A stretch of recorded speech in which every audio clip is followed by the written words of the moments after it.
అనుకోవచ్చు, విమర్శలన్నింటినీ పక్కన పెడితే yes is it for the well being of the 100% well being. అంటే ఇప్పుడు చూడండి, ఒకప్పుడు పర్లేదులే ఎవరు పట్టించుకుంటారని రిస్క్ చేసి కొనేసారు చాలా వరకు. ఇప్పుడు ఏమైంది, హైడ్రాలో మొత్తం ఇల్లు నిలగొట్టారు. సో వాళ్ళు రిస్క్ తీసుకున్నట్టే. You have to face the circumstances. ఎందుకంటే ఇప్పుడు వాళ్ళు రిస్క్ తీసుకున్నప్పుడు లాస్ కూడా బేర్ చేయాలి. ప్రాఫిట్ ఎంత ఉంటుంది, లాస్ దానికి డబుల్ ఉంటుంది. Right sir. అయితే ఈ 22A అంశం ఇప్పుడు తెర మీదకి వచ్చింది కాబట్టి, అంటే ఇప్పుడు ప్రజల్లోకి అవగాహనకు వచ్చింది, ప్రభుత్వం కూడా చాలా సీరియస్గా తీసుకుంటుంది కాబట్టి, సో ఈ విషయంలో మీరు ఇప్పుడు కొనబోయేటువంటి వాళ్ళకి, ఇప్పుడు ప్రాపర్టీ ఓన్ చేసుకోవాలి అని తహతహలాడేటువంటి వాళ్ళకి ఏం చెప్తారు? ఇప్పుడు చూడండి, ఈవెన్ బ్యాంక్స్ కూడా లీగల్ ప్రాసెస్ని పెంచిందండి. అవును, ఒకప్పుడు లీగల్ జస్ట్ ఏదో అలా చేసేవారు. ఇప్పుడు అట్లా కాకుండా ఈ సర్వే నెంబర్స్తో ప్రతిదీ కూడా చాలా భూతద్దం పెట్టుకొని చూస్తున్నారు. ఎక్కడ ఏ మిస్టేక్స్ ఉన్నాయి, ఎనీ ఎన్క్రోచ్మెంట్స్ ఉన్నాయా లేదా, ఏమైనా ఎండోమెంట్ ల్యాండ్స్ దీంట్లో ఇన్వాల్వ్ అయ్యిందా లేదా, ప్రతిదీ కూడా చూస్తున్నారండి సర్వే నెంబర్తో పాటు. సో ఇప్పుడు నాకు అడిగితే 2 లీగల్స్ జరుగుతాయి. ఒకటి మీరు పర్సనల్గా లీగల్ చేయించుకోండి, రెండోది మనం లోన్, మీరు ఒక 10 లక్షలైనా లోన్ తీసుకోండి. ఇప్పుడు మన డబ్బు ఉంది కదా అని కొనియడం కాకుండా ఒక 10 లక్షలైనా 15 లక్షలైనా, సపోజ్ ₹1,00,00,000 ప్రాపర్టీ కొంటున్నారు, మీ దగ్గర ఫండ్స్ ఉన్నాయి, ఉన్నా పర్లే 10 లక్షలు లోన్ తీసుకోండి. Bank will fight for us. So మీరు లీగల్గా హైర్ చేసుకోవాల్సిన అవసరం ఉండదు.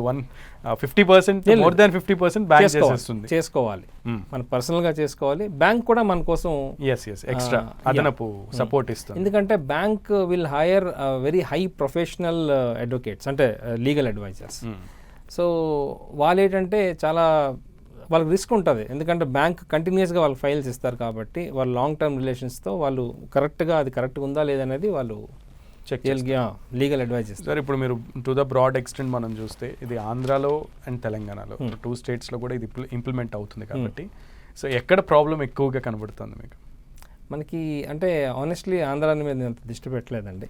ఓకే, తెలంగాణలో చాలా బయటపడుతున్నాయి. చాలా ఇప్పుడు చూడండి, నేను రీసెంట్గా ఒక పర్సన్తో మాట్లాడాను.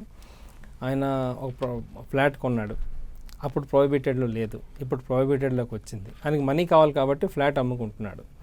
సో కొనే పర్సన్ 35 లక్షలు ఆల్రెడీ పే చేసాడు ఆయనకి. ఇప్పుడు ఏమైంది, అది ప్రొహిబిటెడ్లో ఉంది, అది రిజిస్ట్రేషన్ అవ్వటం లేదు. సో కొనుక్కున్న వాళ్ళు కొంచెం ఇబ్బంది పడుతున్నారు. ఆఫ్ కోర్స్, అంతే కదండి. ఎస్. సో అంటే ఇట్లా చాలా ఐఎమ్ మీటింగ్ పీపుల్ అనమాట. ఈవెన్ మన మీడియాలో ఉన్న పర్సన్ రియల్ ఎస్టేట్ అడ్వైజెస్ ఇస్తుంటారు, ఆయనే బాధ్యతయ్యాడు. Oh my god. సార్, ఇంకొకటి, పూర్వం పంచాయతీలు అన్నారు కాబట్టి మీకు నాకు ఈ అంశం గుర్తొచ్చింది. ఈ గ్రామకంఠం భూములు అని కొన్ని ఉండేవి. సో ఆ గ్రామకంఠం భూములు ఇప్పుడు 22A కింద వచ్చే అవకాశం ఉంటుందా? ఉంటుందండి, ఉంటుంది డెఫినెట్గా. హౌ? యాక్చువల్లీ గ్రామకంఠం అనే భూములకి పర్మిషన్ రాకూడదు, రిజిస్ట్రేషన్ అవ్వకూడదండి. ఒకప్పుడు జరిగిపోయి అవ్వకూడదట.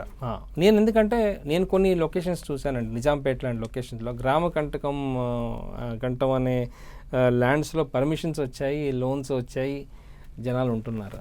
It has happened. పంచాయతీలో జరిగాయండి ఇవన్నీ. ఇప్పుడైతే ఇంకెటువంటివి జరగవు. సో గ్రామకంఠంలో ఉన్న ల్యాండ్స్ కూడా అన్నీ క్లియర్గా ఈసీలు ఉన్నా కూడా కొనడం అనేది రిస్క్తో కూడుకున్నది.